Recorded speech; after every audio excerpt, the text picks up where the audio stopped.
Good morning, everyone. This is a dreary, rainy morning here where I'm at in Alabama.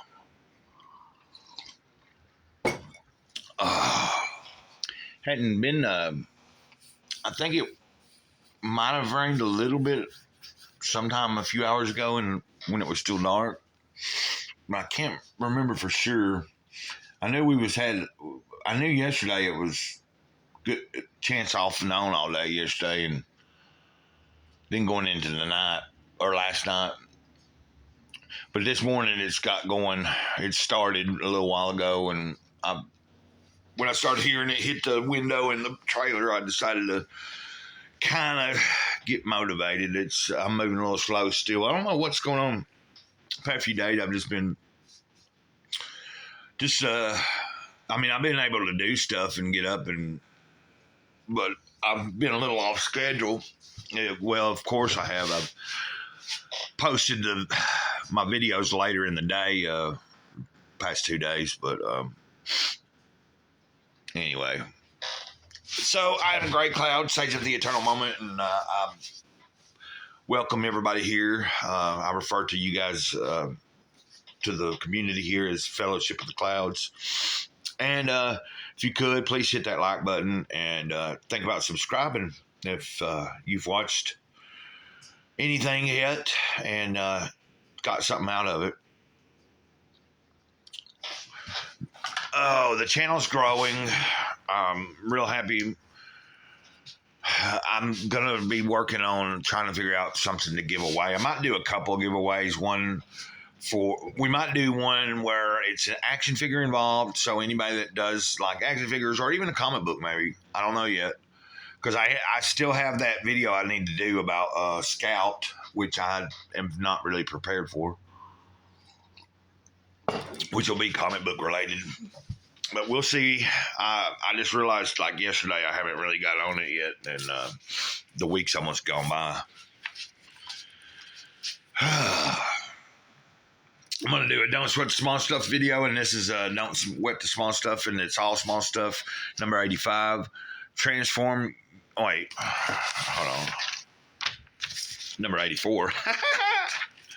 Nurture a plant. Because I just read this to myself, and it's got me thinking.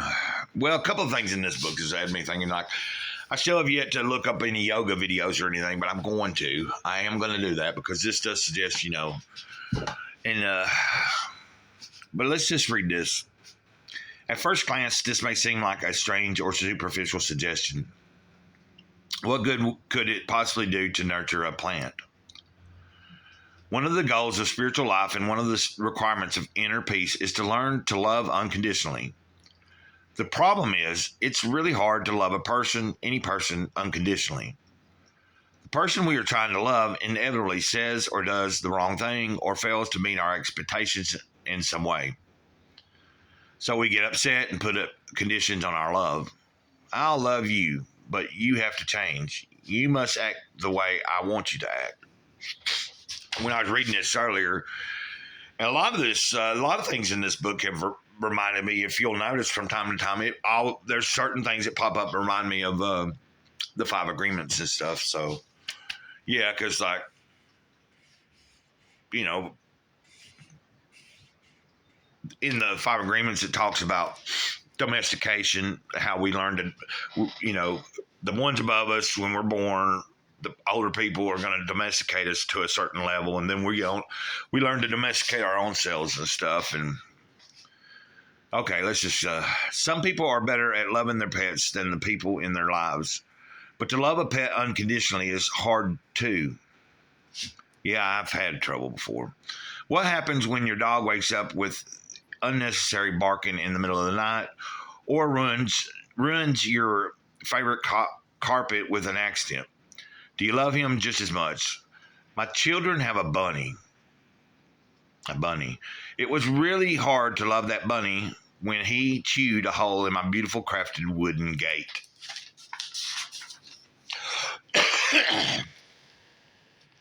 A plant, however, is easy to love just the way it is. Therefore, nurturing a plant offers us excellent opportunity to practice unconditional love. Why does virtually every spiritual tradition advocate unconditional love? Because love has such transformational power. Yeah, it is the power of transformation, isn't it? Unconditional love brings forth peaceful feelings in both the giver and the receiver. Select a plant, indoor or outdoor, that you will see every day. Practicing taking care of and learning and taking care of and loving that plant as if it were your baby. It's easier to take it's easier to care for your plant than your baby. No sleepless nights, no diapers, no crying. Talk to your plant, tell it how much you love it. Love your plant whether it blooms or not, whether it lives or dies. Just love it. Notice how you feel as you offer this plant your unconditional love. What you offer this type of love, you're never when you offer this type of love, you're never agitated, irritated, or hurried. You're simply in a loving space. Practice this type of love each time you see your plant, at least once a day. After a short while, you'll be able to extend your loving kindness beyond your plant as well. As you notice how good it feels to love, see if you can offer a similar love to the people in your life. Practice not needing them to change or be different to receive your love. Love them just the way they are. Your plant can be a wonderful teacher, showing you the power of love. Yeah, I was thinking about that. I may, as we get into spring, I might buy me a little. I might look into a plant that is easy to take care of. Like, I don't know. I might get a cacti or something like that. Some type of cacti.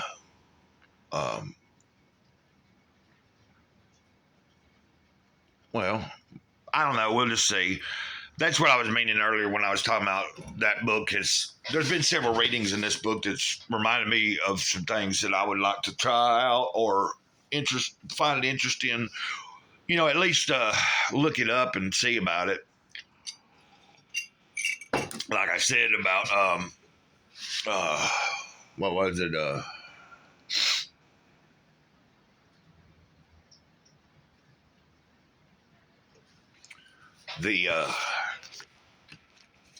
The whole deal with well,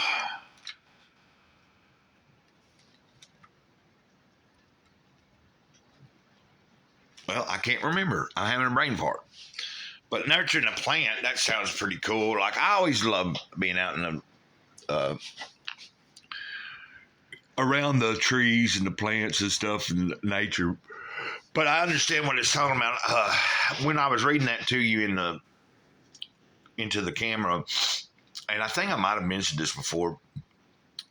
They did a study years and years ago on plants where they did hook up these electrodes and stuff to the, like, they clip these things onto the leaves and like the stems where they could read the vibrations from coming off the plant.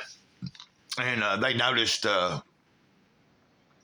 plants would react to people talking to them. And so then they had one plant in one room, one plant in another room, and they took care of the plants exactly the same way as far as watering them every day and all that kind of stuff and amount of sunlight. But one plant every day got talked to in a loving, kind way, like, oh, I love you, blah, blah, blah, blah. Like it's your pet or something. The other plant would be talked to very negatively. You're ugly. You're not going to amount to anything. You're not going to grow, blah, blah, blah. And like within a certain amount of time, the plant in the room where it was talked to negatively, it died. It slowly deteriorated and went on. And the other plant continued, and they both were getting watered regularly at the same times and all that. So, and then if you've ever seen anything about what words the guy in Japan that learned that words affect the molecular structure of water, and without even saying the word, or he was able to take different types of different glasses of water and put different words on them. Just tape them on there, and just the word itself would change the molecular structure. You should look that up if you hadn't ever seen that. That's pretty interesting too. So that's some cool stuff. I like getting into thoughts like that. And this morning I'm just kind of I'm trying to get back in the groove of doing stuff in the morning. Like the past couple of days, like I said, I'd been kind of off.